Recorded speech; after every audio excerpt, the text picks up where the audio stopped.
Our sector is unequivocally the most important part of the education sector. Welcome to Fika's Focus. Voices leading change. What a week. Last week we had an amazing week for Future Focus in its role in that we're playing in the community. We started off with an amazing visit from Mike King, which I won't go too far into further, but it was amazing. And again, his message is always incredible, and we really appreciate the mahi that Mike does and what is a very thankless situation there. And I can appreciate all the hard work he has to do day to day to make sure that children are getting the best opportunities to get some support around their own mental health, and also acknowledging the struggles that whānau go through to support their children in that space. We do love what Mike does. But a major highlight for us last week, Future Focus was pushed to a nomination into a few categories. We went through a process with the Tauranga Chamber of Commerce, sat down and went through, and we ended up, which we're really stoked about, winning the Māori Pacifica Award in that space, which is really, really cool for us.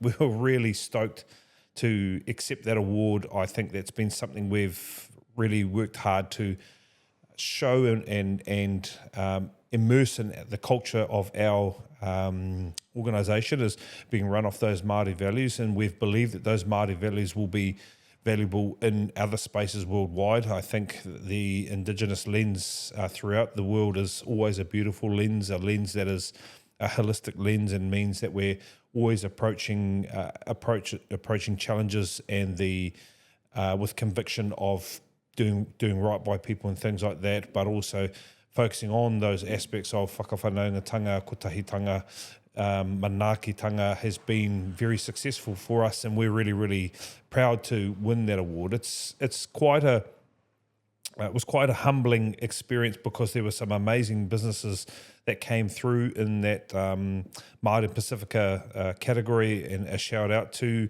the boys at Tūmaira and Tez and them at the Quest Hotel. It was just such a great category in that space, and Iwhai and Kevin presenting that award was awesome. Iwhai actually, harking back a wee bit, him and I met when we first started, because he had some real big hopes of opening a aonga mata, which is a Samoan type early learning, and so we're down the track, and we get to catch up again, and he presents us with an award in that space. I want to go to a conversation of catch up with whānau that has been with us. They were about to end their last child, unless they have more, is going off to school. They were probably one of our first 5 or so enrolments.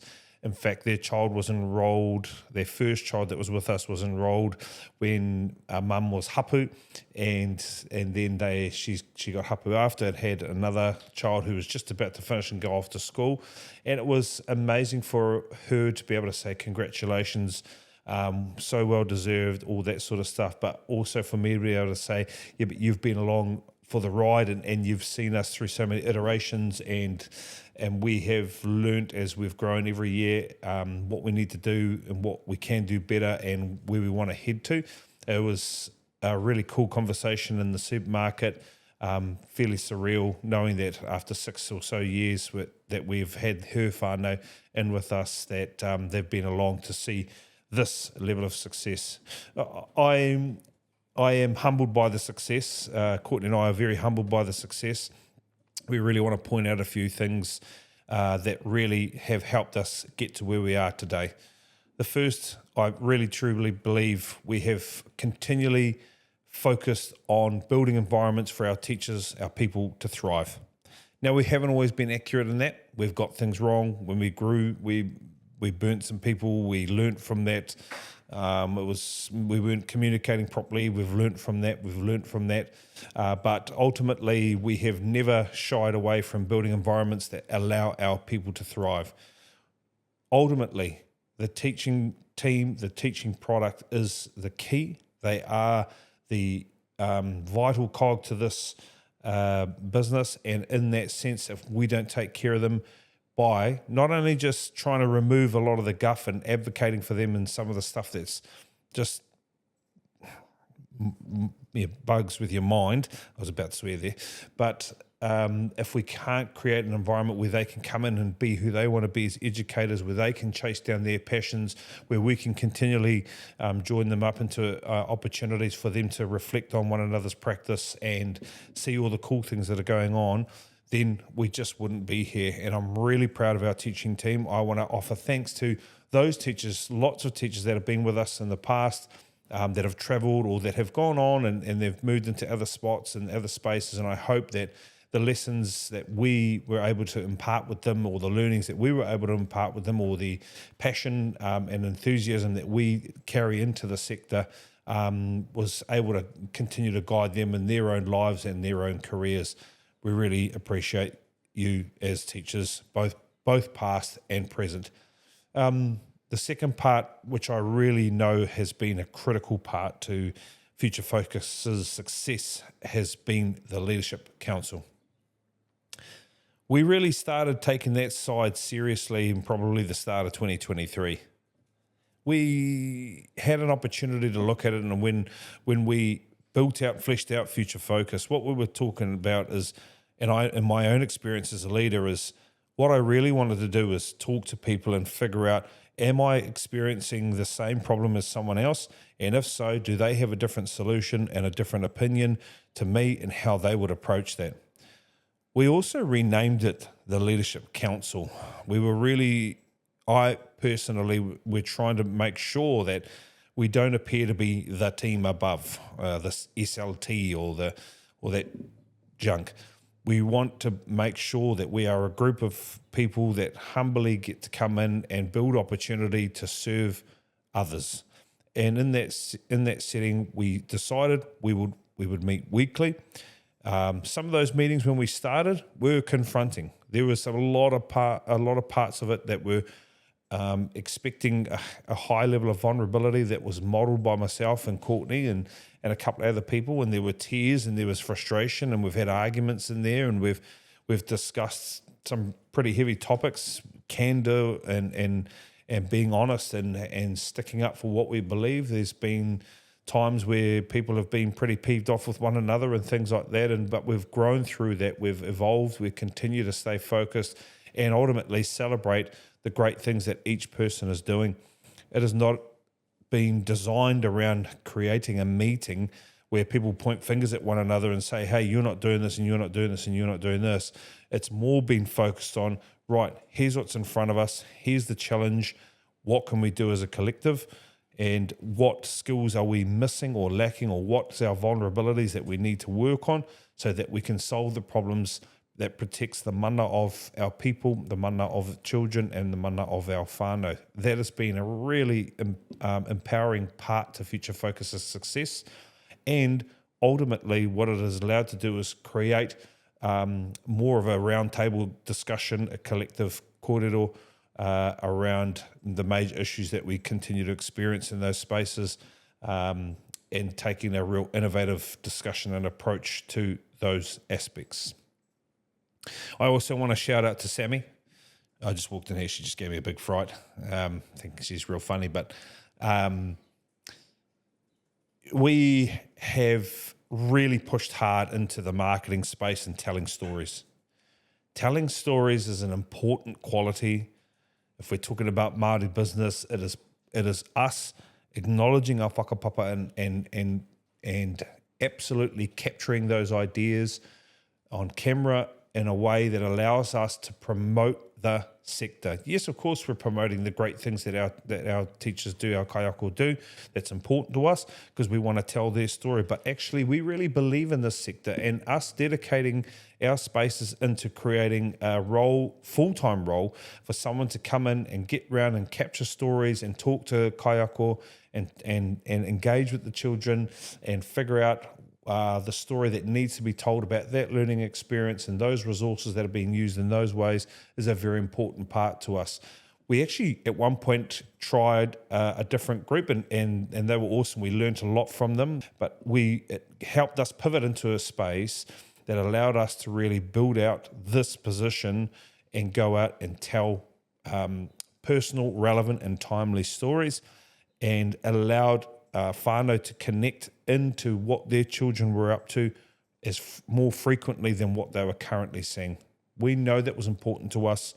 We're proud of that position. We're proud of having an ability to continue to tell stories about the great things that our sector delivers for whānau, and we look forward to really, or it's already ramped up, but we look forward to really ramping that up in the future. I also want to give a bit of a shout out to a couple of people in this space that have really helped pull through some of those ideas. The first one, without going into it too deeply, obviously, is Courtney. She's such a powerful piece to us in this space for the business now, and their understanding and trying to make sure that we continue to stay really viable in a competitive environment, but also maintaining that we stick hard to what we believe we are about and what we are good at, and making sure that is continually at the front, and offering her powerful voice in that space has been a real critical part to it. The other people that I would love to shout out to, and they are very important to Courtney and I, is John and Trudy, Courtney's parents.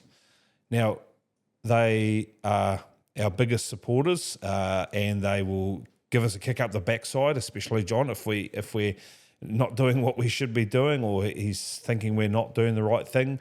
But ultimately, as business mentors, as supporters, as some of our best friends, John and Trudy have been unbelievable in that sense of support. And I was really proud to have Trudy there at the awards evening that night to celebrate in our success. We really do owe a lot to them as major mentors in our business life. And I think the last thing, as we start to evolve and we're going into this new phase of what Future Focus is to the future educators that are going to come across our table. In that sense, we're going through the team with Emily and Laura are interviewing people at the moment, and we're talking to lots of cool people and things like that. And this is my kind of whittle and welcome to those people who are in our future. Our sector is unequivocally the most important part of the education sector. We have the opportunity to create environments for our children to really thrive, so that when they go into the next chapter of their educational journey in primary school, that they go in believing that they are powerful learners, that they can build great relationships and connect them with people, that they are of value to their small little communities, and they are acknowledged for their individuality. And that is up to us.